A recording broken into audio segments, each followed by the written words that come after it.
Click on the subscribe button to stay updated on awesome tech gyan. Also, click on the bell icon to ensure that you are always updated whenever a new video is posted on this channel.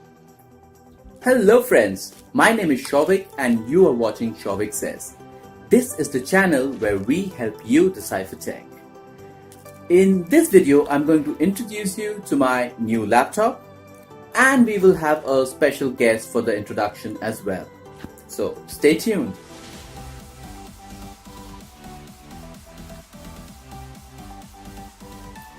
Everything must change for the better. So I went ahead and changed my laptop to a better one. I was wielding this puny Sony Vaio Y series which came with a 1.6 GHz dual-core AMD E-series processor. Along with it, this rocked 2 GB of RAM, 320 GB hard disk, and the best of it all was the integrated AMD Radeon graphics. This has been my primary machine for more than 5 years now, but it wasn't up to the challenge when I threw video editing at it. To give you an example, a typical 7-minute full HD 60 frames per second video would take approximately 2.5 hours to just render. Not to mention the numerous freezes and stutters I had to face in the course of the edit. So I went ahead and bought a better machine. To introduce it, let me welcome our special guest for today.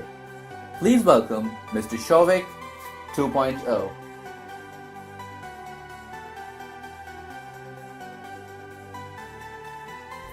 Thank you, Souvik.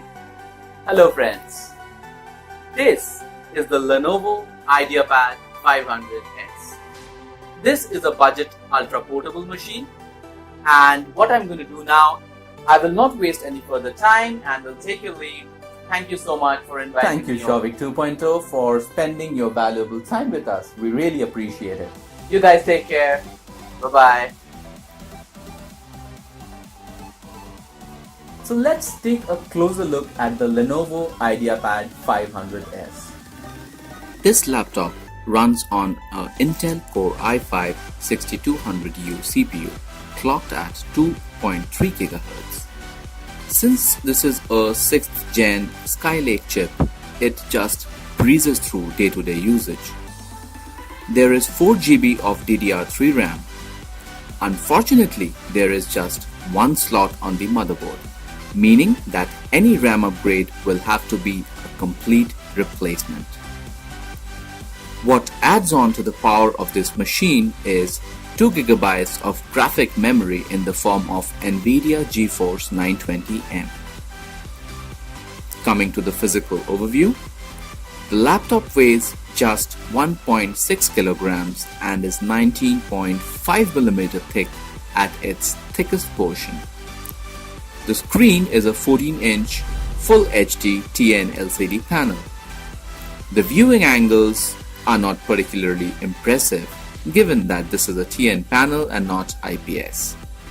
Having said that, the screen gets sufficiently bright, 216 nits that is. With a Delta E score of 4.6, where a score of 0 is deemed perfect, the color accuracy of the screen is nothing to write home about. Going around the laptop, to the left there is a Kensington lock slot, a proprietary charging port, a USB 2.0 port, a SD card reader, a 3.5 mm audio combo jack, a couple of LED lights for the power and the HDD usage indication. To the right, there is the HDMI port, the RJ45 port, a couple of USB 3.0 ports, and that's about the I/O. There is a 720p webcam on top of the display, which is perfectly alright for the occasional Skype calls. The keyboard tries to mimic the butterfly switches of the MacBook and fails miserably. Despite decent key travel, the typing experience is awful. I prefer using an external keyboard just to ensure that my typing is at least 90+% accurate. On a bright side, the keyboard is backlit with 2 levels of brightness. The trackpad once again tries to mimic the MacBook, and it somewhat lives up to the benchmark. The Synaptics driver makes the trackpad pretty accurate. However, I'm not a big fan of the left and right click being integrated with the trackpad. Maybe I'm a little old school. Thanks to the stereo speakers with Dolby Home Theater certification, this laptop performs absolutely well on the audio front. I keep it at the 70% mark just to ensure that the neighbors aren't disturbed. The 30-watt-hour battery gets the job done just about. For day-to-day tasks, it lasts for approximately 5 hours. However, for more intensive stuff like gaming and video editing, it lasts for around 3 hours. So do not expect this machine to last for a full day. One downside of this machine and of most Lenovo laptops is the amount of bloatware out of the box. What you see on the screen now is what remains after I've spent an excruciating hour uninstalling the stuff that I didn't need and was sure wouldn't break the computer down. The engineers at Lenovo has done a great job with the heat management of this device. Even under extreme load, and I mean Bitcoin mining, it never got too uncomfortable. The fan noise is also barely audible.